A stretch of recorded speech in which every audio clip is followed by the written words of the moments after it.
The book of God's revelation.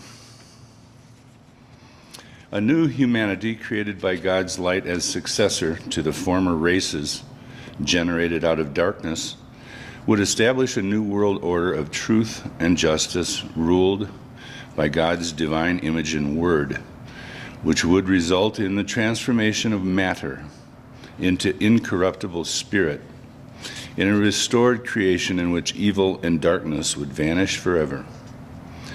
Before the final restoration, the world is to be purified by the bright rays of the sun. The races will be cleansed by the fire of the Holy Spirit for a healing and a blessing of soul. And God shall speak to them out of the light, and they will see his image. And that race that endures will bathe in God's light and live on the divine presence, as did the creation before the generation of darkness, the sun and stars, and the world of matter. And it will share in the new act of creation. And the voice spoke to the man's soul, saying, "The image and the word of heaven establishes on earth a new religion free from any human control, lest it be corrupted.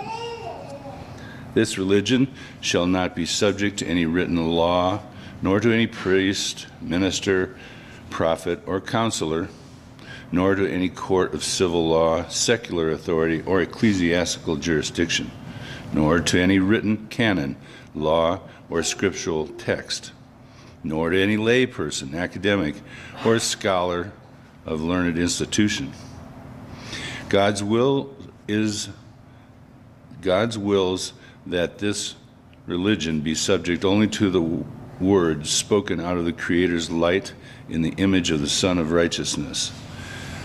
This religion is constituted of the ordained, bound together under oath to the theocratic community's own laws, written in heaven and revealed by God. And let the ordained new covenanters go forth as messengers of God, spreading the teachings over the face of the earth. And let the ordained read the books to the peoples at those places consecrated to God. And all who hear, together with the land and the people, shall be blessed of God.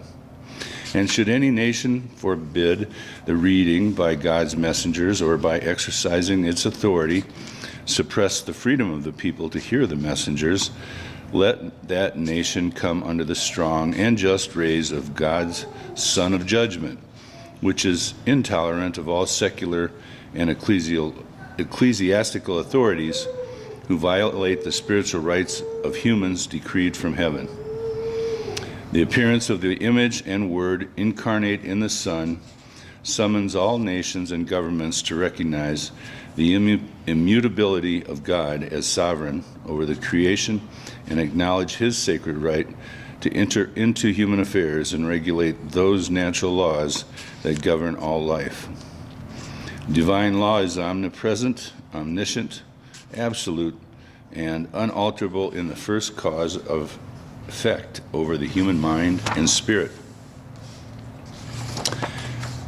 The supreme judicator of all life administers justice from the seat of the sun and issues an edict to the ordained of the Church of the Second Advent, to inform every human being of that holy writ revealed by God, so that all nations and peoples may live in accordance with supernatural law in the final struggle between the powers of light and darkness. The nations and governments of the world are under a sacred mandate to receive the ordained who minister unto the people, blessing the land and mellowing the rays of the sun, for the peoples of the earth are too sick and unclean to be healed by God's Son of Righteousness, if they not live the way revealed. And the voice of the divine presence spoke to the man's soul, saying, "At the second coming, God has conferred upon the whole of creation the newly created light of his."